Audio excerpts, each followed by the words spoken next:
शेखर निकम देतो.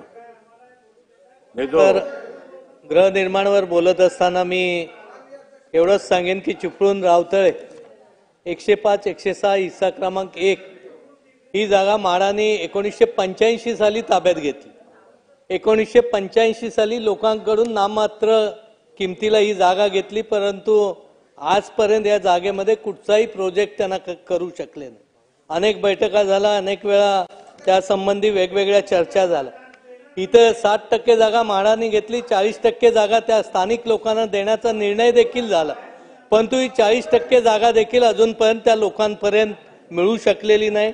अनेक वेळी त्यामध्ये या म्हाडाच्या जागेच्याबद्दल मी आपल्याला या निमित्ताने विनंती करतो की साहेब, चिपळूण शहराला ब्ल्यू लाईन आणि रेड लाईननी पूर्णपणे वेढलेलं आहे.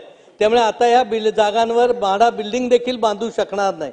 तर माझी इथं या निमित्ताने आग्रहाची मागणी आहे की एक तर या जागा नव्या रेटने त्या शेतकऱ्यांना त्याची किंमत द्यावी, अन्यथा या जागा त्यांना परत देण्याबाबतचा विचार, धोरणात्मक विचार. केवळ मुद्दे मांडा, मुद्दे. अध्यक्ष महोदय, 2च मिनिटं.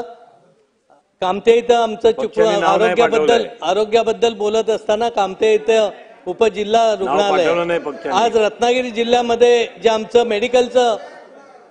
मेडिकल कॉलेज झाल्यामुळे जिल्हा रुग्णालय पूर्णपणे मेडिकल कॉलेजच्या इथे, म्हणून माझी आग्रहाची मागणी आहे की उपजिल्हा रुग्णालय कामथे हे सिव्हिल सर्जनच्या ह्याच्यात 200 कॉटचं रुग्णालय आपण त्या निमित्ताने मंजूर करण्यात यावी.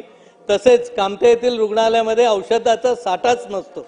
प्रकाश आंबेडकर सारखे आता मंत्री लाभलेत. मला आशा आहे की या निमित्ताने त्या रुग्णालयामध्ये जी औषधं आहेत, कारण तिथे काही बाहेरून डॉक्टर स्वयंसेवी एक ह्यांनी प्रॅक्टिस देतात, पण तो औषधं उपलब्ध नसल्यामुळे अनेक अडचणी येतात.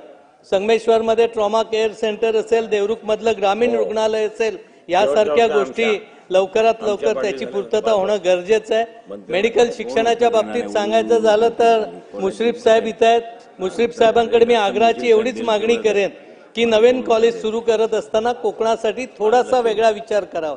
थोडीशी लोकसंख्येची अट आम्हाला घातक होते आणि याच्यामुळे आमच्याकडे जो प्रॉस्पेक्टिव्ह प्लॅन आहे त्यामध्ये आमची गावं येत नाहीत आणि मग 15 लाख फी आहे. त्याच्याऐवजी आमच्याकडे जर नर्सिंग कॉलेज घ्यायचं असेल तर 45 लाख रुपये प्रोसेसिंग फी भरावी लागते. तर हा एक आमच्यावर होणारा अन्याय आहे. त्या बाबतीतही आपण विचार करावा.